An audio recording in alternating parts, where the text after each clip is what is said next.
Welcome to POSTCAST tonight as the Utah Jazz blast, crush, dominate the Golden State Warriors. I'm so surprised at you, David. Why? You're not coming up with, I'm surprised. You usually have something already forceful. I'm stunned still. Yeah. Well, maybe that does it. Yeah. They were great tonight. Just great. I didn't expect for the Jazz to end up leading the 18. I didn't that with a team, but every team has not. They get taken out of it, and I thought the Jazz took the Golden State Warriors out of what they wanted to do. It was like they didn't expect it, and they couldn't recover. It's pretty neat. I mean, your comment late in the game was, "Hey, I'm seeing everything they in shoot around that they tried to do tonight." Yeah. Right. Like, I mean, Quinn had a real plan on what they wanted to do defensively, which was a willingness to switch, but not immediately. Try to get through, but if you need to, switch late. Yeah. When they switch late, then fine. If Klay Thompson ends up on Ennis, fine. Just force him off the three-point line in two. There'll be guys behind you to help, and they really kind of disrupted the best offensive team, one of the best offensive teams in the NBA. And you know what, David? And I don't know if you heard this morning, but I was cringed a little bit when I heard Coach Snyder says it's something like a delayed thinking. Oh, anything with these guys. Something to black was like, yeah, right? And I was a little worried about that, and I'm so glad that Gordon validated comments that the game plan was right on. There's so much to talk about, like X's and O's. We can get into that. It's fun, how enjoyable it was, how big a night it is, kind of in the growth of this franchise. Yeah. My tip off today was just a kind of a recheck for everybody. Like, hey, last year we were -8 per 100 possessions. 4. Last year, this was our best stretch. We're bad. Like, kind of remind people than we were a year ago. Tonight's a validation of the players of how good they can be. We're better than the record is exactly the same. Right. We're winning in a different way, and I think the vision is better than what we saw last year, and a very exciting for the players but the fans really enjoyed what they saw tonight. I think there's something maybe to be said. As much as Quinn wanted to play with pace and play up tempo, there might be something to be said for this young team playing this kind of grinded out power game at times. This game had a little bit more pace. The Clippers game was crazy slow because they kept the Clippers down to 94 points and the Warriors down to 100. It's not the greatest way to determine defense, but it says you're controlling the game.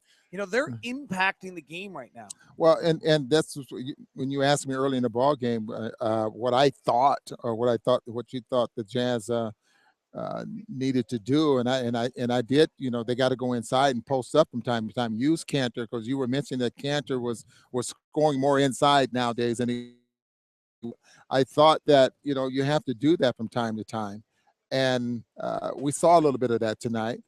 And it was very impressive. If you're going to play that power game, so to speak, then you got to go inside tonight. If you're going to beat the Warriors, your best player's got to be fabulous. Gordon Hayward was tonight. Yeah, absolutely. 26 points, 15 rebounds, 6 assists, 3 steals in 38 minutes. He was gassed late, playing with a terrible head cold. You could really hear it in the post-game interview.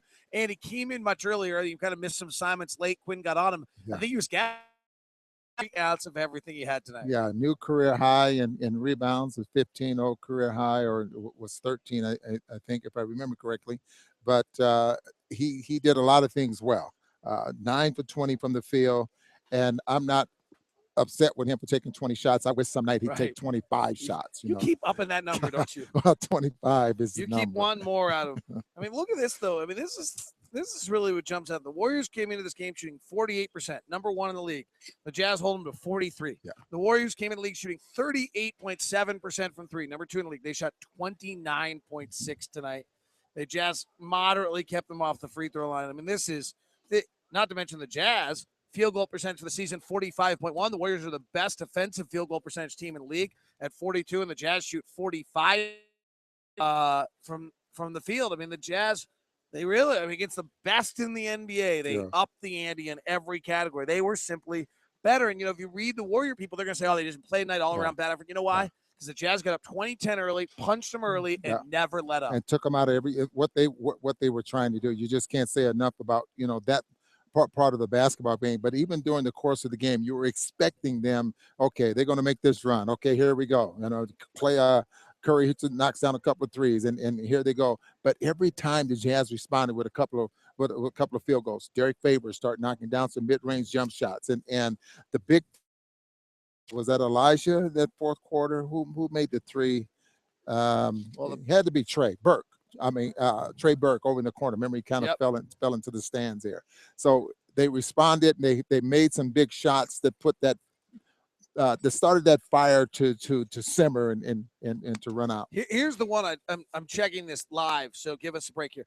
The Warriors runs tonight, because this is really the story of the night to me. The Warriors go on a 6-0 run in the first quarter. They go on a 4-0 run in the first quarter. They go on a 4-0 run in the first quarter. They go on their only run at any point in the second quarters. Curry hits back-to-back threes for a 6-0 run, 2 possessions. They go on a brief 6-0 run in the third quarter. And that's it. They never score more than 3 possessions in a row at any point in the night tonight. And just think about this, because most teams, well, what would say, a lot of coaches in the league, when teams go on a run, the coach is calling a timeout. They want to put that fire out. They're trying to stop the run. Did we do that?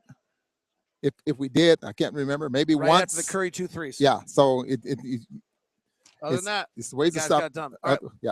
Let's jump after our guy comes in. Our defensive focus was great tonight, keeping the focus 48 minutes. Is what championship teams do. Is Coach Q's defensive coaching underrated? We saw a little bit of what I'm not going to say because I don't think we've seen enough of what this team can do defensively. I don't even think I'd like to go there. Here's what I'll say. I'll answer this. Yeah.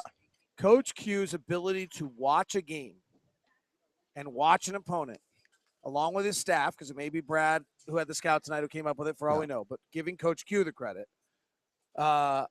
Coach Q's ability to watch a game and formulate a plan to disrupt that offense, to understand what that offense is trying to do and how to try to make them do something else is unique in this league. Yeah. Is that Very fair? well said. Very well said. Yes. Let's go to Philip. How fun was that around the team before the game with Quinn and Ennis comments from shoot around? Oh, yeah, Ennis popping off before the game. Quinn just said that those comments were probably ill-advised, but if they're going to make Ennis play well, he doesn't care. Is basically what his theme was. From Andrew Nichols.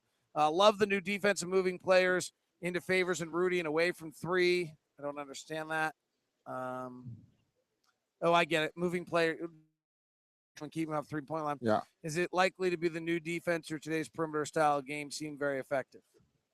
We might see a little bit more of that, especially when teams go small and you have the Jazz got away with it, I thought, tonight, because there was times when Favors ended up guarding Curry, that type of thing. But when that works, guys, it's when it's you're in a short clock and you don't have time for Curry to beat Favors, off the dribble or anything like that.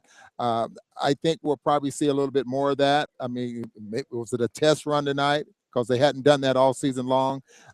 So we might see a little bit more of that. Well, one interesting comment Quinn made to me said one of the reasons the Warriors can switch everything is because they have Bogut in the back. So if he suddenly believes he has Gobert in the back, maybe that means he can go switch everything in a way that he hasn't before. Yeah. Maybe he tipped a little hand there. 11-11 in the last 22, no question, but that's such amazing for a young team. Steven, we agree. Made big strides. And finally, from Philip, forget the stats in the box score. How did you feel guards play against Curry and Thompson went? Any word on how Dante is? Dante was a stud tonight coming back from that because that was brutal. We'll know more from the locker room in a little bit. I would just say these guys played, very, very well tonight. I thought the defensive game plan to have Exum and Millsap guarding Curry was really good, and somehow Klay Thompson never got going. Yeah, and you can associate that with the way they play defense. Thompson's not a guy who's going to put the ball on the floor a lot. So kind of takes away some of those quick shots that he likes to come off screens and knock down. So I think the Jazz will take this victory. They'll love it. And they like to play them the same way what next month when we play them again. Jazz held them to 21 assists. The number one assist team in the league only had 21 on 37 field goals, and the Jazz beat the Warriors 110-100. Have a good night and be